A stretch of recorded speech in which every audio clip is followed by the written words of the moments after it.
Degree ಕಟ್ಟಾಗಿದೆ, ಅದಕ್ಕೆ ವೈಜ್ಞಾನಿಕವಾಗಿ ತಪ್ಪಾಗಿದೆ. ಇದು ಎಂಥವ್ರಿಗೂ ಇದರ ತಾಂತ್ರಿಕತೆ ಇಲ್ಲದೆ ಇರ್ತಕ್ಕಂಥವ್ರಿಗೂ ಅದರ ಬಗ್ಗೆ ಅದರ ಅನುಭವ ಇಲ್ಲದೆ ಇರ್ತಕ್ಕಂಥವ್ರಿಗೂ ಇಲ್ಲಿ ಅರ್ಥ ಆಗ್ತದೆ. ಅದರಿಂದ ಇವತ್ತು ಗಡ್ಕರಿ ಅವರ ಗಮನಕ್ಕೆ ತರ್ತೇನೆ. ಗಡ್ಕರಿ ಅವರ ಗಮನಕ್ಕೆ ತಂದು ಇಲ್ಲಿ ಯಾವ ರೀತಿ ಕೆಲಸ ನಡೀತಿದೆ ಒಂದ್ಸಲ ಅವರು ಸ್ಥಳ ಪರಿಶೀಲನೆ ಮಾಡತಕ್ಕಂಥದ್ದು, ಅಲ್ಲಿ ಕೇಂದ್ರದ ಹಿರಿಯ ಅಧಿಕಾರಿಗಳನ್ನು ಕರ್ಕೊಂಡ್ಬಂದು ಇಲ್ಲಿ ಕೆಲಸ ಒಂದ್ಸಲ ಏನ್ ನಡೀತಾ ಇದೆ ಅಂತಕ್ಕಂಥ ನೋಡಬೇಕು ಅಂತಕ್ಕಂಥ ಮನವಿ ಮಾಡ್ತಾರೆ. ಸಿದ್ದರಾಮಯ್ಯ ಸರ್ಕಾರದಲ್ಲಿ ಸರ್ 3 ಹಂತದಲ್ಲಿ ಪರಿಹಾರ ಮನೆ ಹಾಳಾದ್ರೆ ಒಂದು ಹಂತ, ಈ ಎಲ್ಲಾ ಪರಿಹಾರಗಳನ್ನ ಸಿದ್ದರಾಮಯ್ಯ ಸರ್ಕಾರದಲ್ಲಿ ಈಗ ಕಡಿತ ಮಾಡಿದ್ದಾರೆ ಅಂತ. ಯಡಿಯೂರಪ್ಪನವರ ಕಾಲದಲ್ಲಿ 3 ಹಂತಗಳಲ್ಲಿ ಅಂದ್ರೆ 1 ಲಕ್ಷ ಪ್ರಾರಂಭಿಕ ಹಂತದಲ್ಲಿ ಫೌಂಡೇಶನ್ ಹಾಕ್ಲಿಕ್ಕೆ, ನಂತರ 2ನೇ ಹಂತದಲ್ಲಿ 2 ಲಕ್ಷ 5 ಲಕ್ಷ ರೂಪಾಯಿಗಳು ಕೊಡ್ತಕ್ಕಂಥದ್ದು ಅವತ್ತು ತೀರ್ಮಾನ ಮಾಡಿದ್ರು. ಆದರೆ ಅದರ ಬಗ್ಗೆ ಇನ್ನೂ ಕಾರ್ಯರೂಪಕ್ಕೆ ಬರಲಿಲ್ಲ ಅಂತಕ್ಕಂಥದ್ದು ಒಂದು ಲೋಪಗಳು ಇದೆ ಅಂತಕ್ಕಂಥ ಹೇಳ್ತಾರೆ.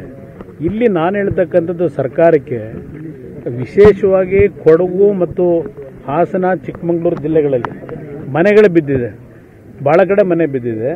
ತಕ್ಷಣ ಅದಕ್ಕೆ ಪರಿಹಾರವನ್ನು ಕಲ್ಪಿಸ್ತಕ್ಕಂಥದ್ದು ಸೂಕ್ತ. ಸಿದ್ದರಾಮಯ್ಯ ಸರ್ಕಾರದಲ್ಲಿ ಆ ಸಿಸ್ಟಮ್ ಅದು ಒಂದು ಆಗಲೇ ಸರ್ಕಾರದ ತೀರ್ಮಾನ ಮೊದಲೇ ಮಾಡಿದ್ದಾರೆ. ಆ ತೀರ್ಮಾನ ಹಿಂದೆ ಈ ಸರ್ಕಾರ ಬಂದ ಮೇಲೆ ಅದನ್ನು ವಾಪಸ್ ಪಡೆದಿರ್ತಕ್ಕಂಥ ನನಗೆ ಗೊತ್ತಿಲ್ಲ, ಅದು ಚೆಕ್ ಮಾಡ್ತೀನಿ. ನಿತಿನ್ ಗಡ್ಕರಿ ಟನಲ್ ಮಾಡಲಿಕ್ಕೆ ಮೊನ್ನೆಯೂ ಸಹ ನಾನು ಅವರು ಕ್ಯಾಬಿನೆಟ್ಗೆ ಹೋಗೋದಕ್ಕಿಂತ ಮುಂಚೆ ಕ್ಯಾಬಿನೆಟ್ ಮೀಟಿಂಗ್ ಏನಿತ್ತು ಗುರುವಾರ ಬೆಳಿಗ್ಗೆ ನಾನು ಅವರು ಸುದೀರ್ಘವಾಗಿ ಮಾತನಾಡಿದ್ದೇವೆ. ಈ ಟನಲ್ ರೋಡ್ ವಿಷಯದಲ್ಲಿ ಅವರು ನನ್ನ ಜೊತೆ ಸುದೀರ್ಘವಾಗಿ ಮಾತನಾಡಿದ್ರು. ಇಲ್ಲಿ ಅರಣ್ಯ ಇಲಾಖೆಯ ಸಮಸ್ಯೆ ಏನಿದೆ, ಪರ್ಮಿಷನ್ ಕೊಡದೇ ಇರತಕ್ಕಂಥ ಅನುಮತಿಗೆ ಸಮಸ್ಯೆಗಳನ್ನು ಅವ್ರು ಹೇಳ್ತಾ ಇದ್ರು.